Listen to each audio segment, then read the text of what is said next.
তেল একটা, একটু আর অল্প মাটন করবো, একদম অল্প 300 গ্রাম মটন করবো, তার জন্যই আলুটা নিয়ে নিয়েছি। আলুটা একটু বলে বেশি লাগে। যে মটনটা, এই 300 গ্রাম মটন আছে, আলুটা ভাজা হয়ে গেছে। মশলার মধ্যে দেবো এই টক দই, এখানে আছে একখানা বড় একটা পেঁয়াজ, আর কোনো পেঁয়াজ দেবো না, এখানে হলুদ, এখানে আছে লঙ্কার গুঁড়ো, এখানে 2 পিস টমেটো, আর এখানে নুন, আর এখানে আছে জিরে আর ধনে বাটা, আর তার সঙ্গে 2-4টে পাকা কাঁচা লঙ্কা আছে, শুকনো লঙ্কা, এখানে আছে পাকা কাঁচা লঙ্কা, আদা আর রসুন। মশলার মধ্যে এই আর দেবো না, আর পেঁয়াজ একটাই দেবো। এখানে আমি দেবো সোমবারে জিরে আর গোটা গরম মশলা, একদম মোটামুটি। তেল দেখো আমি 1 গাদা দিই, অল্প দিয়ে দেবো। জিরে আদা বাটা, এই আদা বাটা বেশি, সরি জিরে আর ধনে বাটা, পাকা শুকনো লঙ্কা বাটা, আদা রসুনটা একটু বেশি আছে, আর এখানে পাকা কাঁচা লঙ্কা। এটা গ্রাম সাইডের রান্না। এই মাংসটা আমি একটা গ্রামে গেছিলাম, সেখানটা আমি দেখেছিলাম। এটা নবদ্বীপে একজনের বাড়ি গেছিলাম, তখন আমি দেখেছিলাম এই রান্নাটা, তাই আজকে করে দিলাম। পেঁয়াজটা কিন্তু একদম কম দিয়ে দেবো, একটু টক। রান্নাটা কিন্তু যে তেল কম মশলা কম, কিন্তু খেতে প্রচুর স্বাদে ছিল। এখন জানি না আমারটা কেমন হবে, আমি একটু ট্রাই করছি। দেখো,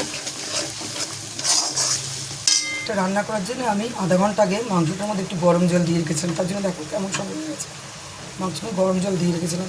এই হালকা মশলা করতে গেলে আগে একটু গরম জল দিয়ে নিতে হবে। এখন একটু রেড চিলি পাউডার দিয়ে দিয়েছি কালারটা হওয়ার জন্য, যেহেতু এটা একদম কম মশলা। কম মশলা, পেঁয়াজটা একদমই কম, পেঁয়াজটা বেশি দেওয়াই যাবে না। মাংসটা আমি এখনই দিয়ে দেবো। এবার এটা কষানোর উপরে সম্পূর্ণ রান্নাটা হবে। দিয়ে দেবো সেলাই জল, একদম অল্প জল দিয়ে কষাবো আবার। আর এটা হচ্ছে আমি অনেক বছর আগে, প্রায় 20-25 বছর আগে নবদ্বীপে একজনের বাড়িতে গেছিলাম, তখন আমি এরকম রান্না খেয়েছি মটনটা এইভাবে করে, খুব ভালো লেগেছিলো। এটা কষা হবে, আরও কষতে হবে। দেখো এই জলটাও শুকিয়ে গেছে, কষানো হয়ে এসছে প্রায়। দিয়ে দেবো কতগুলি পাকা কাঁচা লঙ্কা, আর এখানে দেবো এটা হচ্ছে একটা ভাজা মশলা। এখানে হচ্ছে দারচিনি, কাবাব চিনি, তারপরে গোটা গরম মশলা, বড় এলাচ, ছোটো এলাচ, সব এটা মিক্স করা আছে। এখানে আমি গরম জল বসিয়েছি সাইডে, একটু স্লাইড গরম জল দেবো।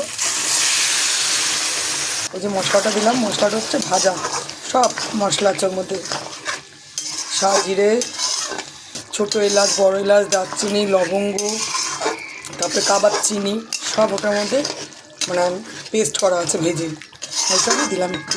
এবার আমি প্রেশারে দিয়ে দেবো আলুগুলো। এবার আমি এটা প্রেশারে নামিয়ে দেবো, প্রেশারে দিয়ে দেবো।